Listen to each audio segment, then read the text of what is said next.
Welcome back to the channel. My name is Yvette. Today we'll be talking about the top 10 mistakes that I see tourists make when they come to Switzerland and how to avoid them.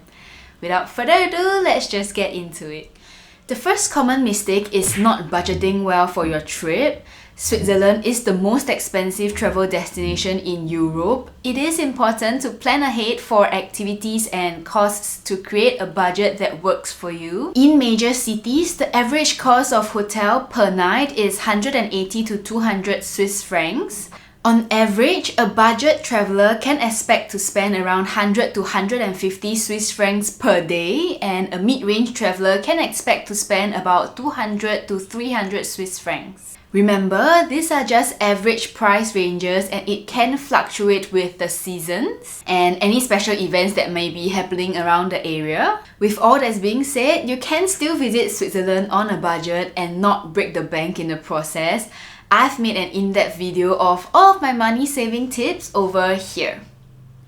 Many people come to Switzerland to visit the beautiful Alps and mountains, but if you're not aware of the seasonal closures, you might make a wasted trip here. Before embarking on your trip, it is good to know if your itinerary will be affected by cable car, mountain railway, or funicular closures. Here's a comprehensive list of the significant closures for maintenance.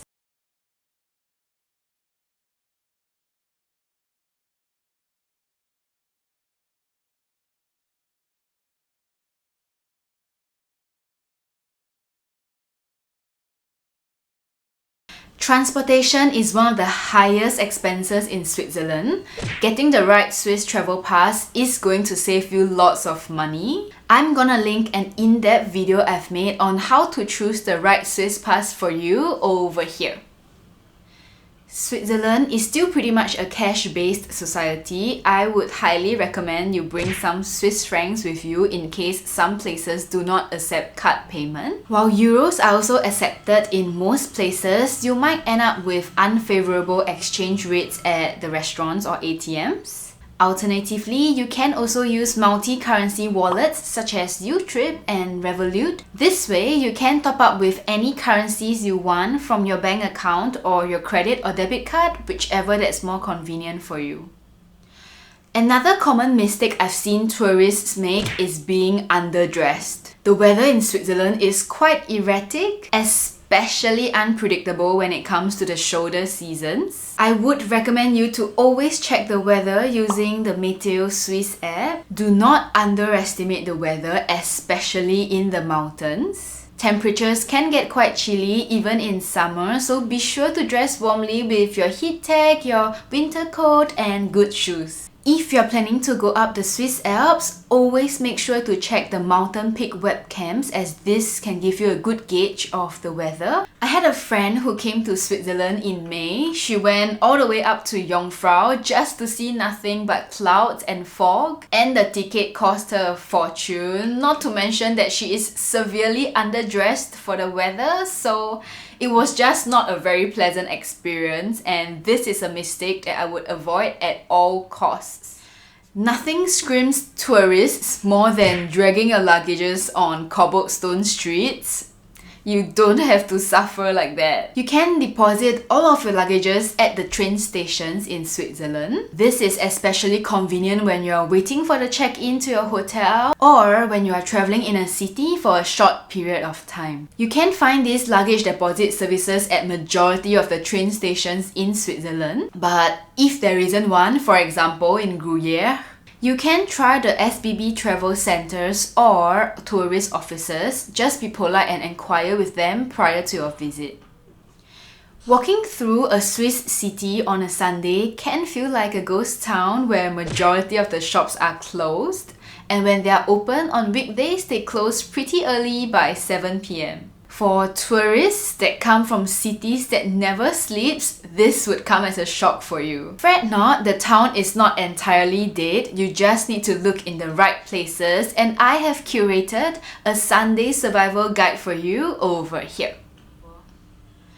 I always recommend traveling around Switzerland by train, as Swiss trains are ranked the best in Europe. They are the most efficient and reliable train systems in the world, with a network that connects almost every city and town. If you're traveling in a huge group, renting a car may seem like a viable option, but adding to the stress of traveling include things like constantly needing to find a parking spot, parking costs, strict traffic rules in Switzerland, you do not want to mess with them, and the long driving hours. Taking a train is just the more fast-free option. I'm gonna run through some mistakes to avoid making when you're on them. Number 1. You shouldn't be doing anything else except looking out the window.